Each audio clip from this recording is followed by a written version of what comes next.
December 29ஆம் தேதியோட news பார்த்துட்டு இருக்கோம். Unit 3 geography of இந்தியாவில் மான்சூன் பருவக்காற்று அந்த சிலபஸ்குள்ளே கவர் ஆகிற ஒரு நியூஸ் தான். தமிழகத்தில் வடகிழக்கு பருவமழை 33% அதிகம். 33% வந்து ரொம்ப அதிகமாக இருந்திருக்கு. சென்னையில் மட்டும் குறைஞ்சபட்சம் 1076 மில்லிமீட்டர் பதிவு ஆயிருக்கு. இது வழக்கத்தை விட ரொம்ப அதிகம் அப்படின்னு சொல்லப்படுது. அதிகபட்சமாக வந்து 1187 மில்லிமீட்டர் மழை வந்து நாகப்பட்டினத்தில் பதிவாயிருக்கு. அது முதலிடத்தில் இருக்குது நாகப்பட்டினம். சென்னையில் வந்து பார்த்திங்கன்னா 1076 மில்லிமீட்டர் மழை வந்து பதிவாயிருக்கு. இதை வானிலை ஆய்வு மையம் வந்து தெரிவிச்சிருக்காங்க. தமிழகத்தில் ஆண்டுதோறும் அக்டோபர் மாதம் 3ஆம் வாரத்திலேருந்து ஸ்டார்ட் ஆகி டிசம்பர் இறுதி வரை வந்து வடகிழக்கு பருவமழை பெய்யும். எப்போவுமே இது நிகழாண்டில் வந்து வடகிழக்கு பருவமழை கடந்த அக்டோபர் 15ஆம் தேதி தொடங்கியது. மழைக்கான பல்வேறு காரணங்கள் இங்கே இருக்குது. என்னென்னா, வளிமண்டல சுழற்சி நடந்திருக்கு. காற்றழுத்த தாழ்வு பகுதியில் அந்த புயல் பெங்கால் புயல் அந்த காரணத்தினால தமிழகத்தில் பரவலாக வந்து மழை பெஞ்சிருக்கு. அதில் அதிகமாக விழுப்புரம் மாவட்டத்தில் 510 மில்லிமீட்டர் வந்து மழையும், கிருஷ்ணகிரி மாவட்டத்தில் ஊத்தங்கரையில் 500 மில்லிமீட்டர், ராமநாதபுரம் மாவட்டத்தில் ராமேஸ்வரத்துலேயும் 440 மில்லிமீட்டர் மழை வந்து பெய்தது.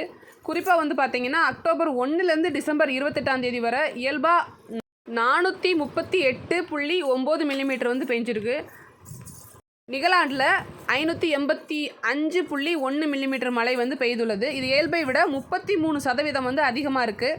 அதிகபட்சமாக நாகையில் 1187 மில்லிமீட்டரும், மயிலாடுதுறையில் வந்து 922 மில்லிமீட்டர் மற்றும் விழுப்புரத்தில் வந்து 874 மில்லிமீட்டர் மழையும் பெஞ்சிருக்கு.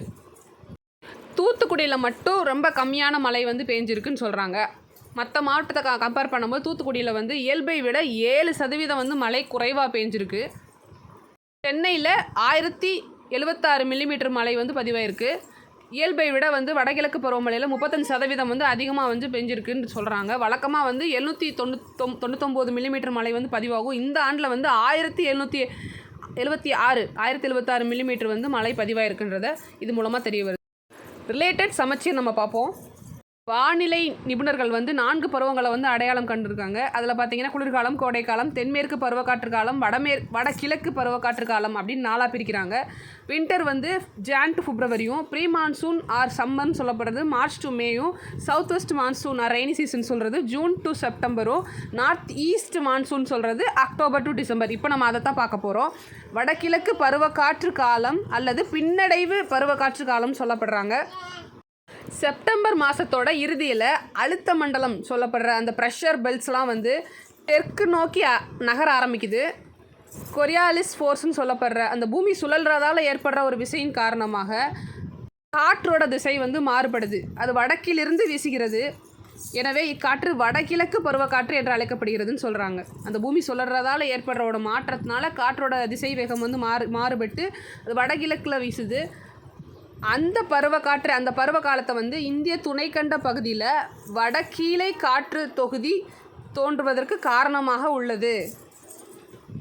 இப்பருவ காற்று மூலம் கேரளா, ஆந்திரா, தமிழ்நாடு மற்றும் தென் கர்நாடகா இந்த பகுதியிலலாம் நல்ல மழைப்பொழிவு வந்து பெறுகிறது.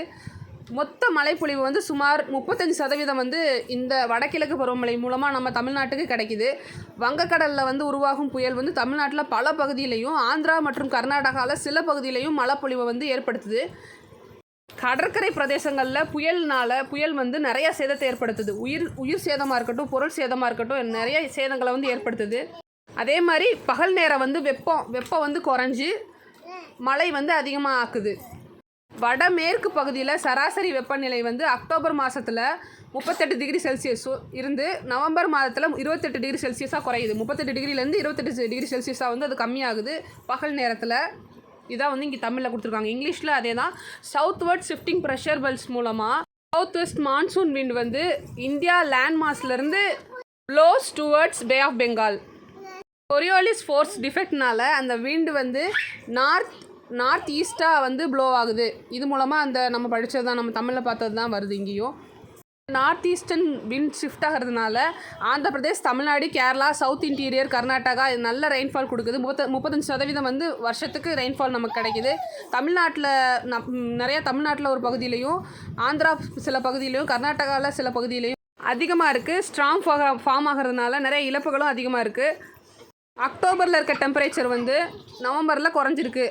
38 டிகிரி செல்சியஸ் அக்டோபர்லேருந்து 28 டிகிரி செல்சியஸாக வந்து குறையுதுன்னு சொல்கிறாங்க. அப்புறம் வந்து மவுண்ட் சிண்ட்ரம் அப்படின்ற பகுதி வந்து ஹையஸ்ட் ரெயின்ஃபால் இந்த வேர்ல்டு எவ்வளோன்னு பார்த்தீங்கன்னா 1141 சென்டிமீட்டர். இப்போ நமக்கு பார்த்தீங்கன்னா 1187 மில்லிமீட்டர் ரெயின்ஃபால் நமக்கு. இதுவே நம்ம அதிகபட்சம்னு சொல்கிறோம். அப்போ பாருங்கள் அது எவ்வளோ சென்டிமீட்டரில் கொடுத்துருக்காங்க. மில்லிமீட்டரே வந்து இங்கே நம்ம அதிகபட்சமான மழைன்னு சொல்கிறோம். இங்கே 1141 சென்டிமீட்டர்னால் அப்போ எவ்வளோ மழை அதிகமாக பெய்யுன்றதை நீங்கள் பாருங்கள். மவுண்ட் சிண்ட்ரம்ன்ற இடத்துல அது எங்கே இருக்குன்னா மேகாலயாவில் லொக்கேட் ஆகிருக்கு. மேகாலயாவில் அமைஞ்சிருக்கு. உலகிலே மிக அதிக அளவு மழை பெறும் இடம். விண்டு வந்து எப்படி ஷிஃப்ட் ஆகுது அப்படின்றத இங்கே இந்த மேப்பில் கொடுத்துருப்பாங்க. வடகிழக்கு பருவக்காற்று எந்த மாதிரி எங்கே ஸ்டார்ட் ஆகி எங்கே வந்து அது எண்ட் ஆகுதுன்றதை கொடுத்துருப்பாங்க. இங்கே தெளிவாக கொடுத்துருப்பாங்க. நார்த்தில் ஆரம்பித்து ஈஸ்ட் வழியாக பே ஆஃப் பெங்காலுக்கு போகும்.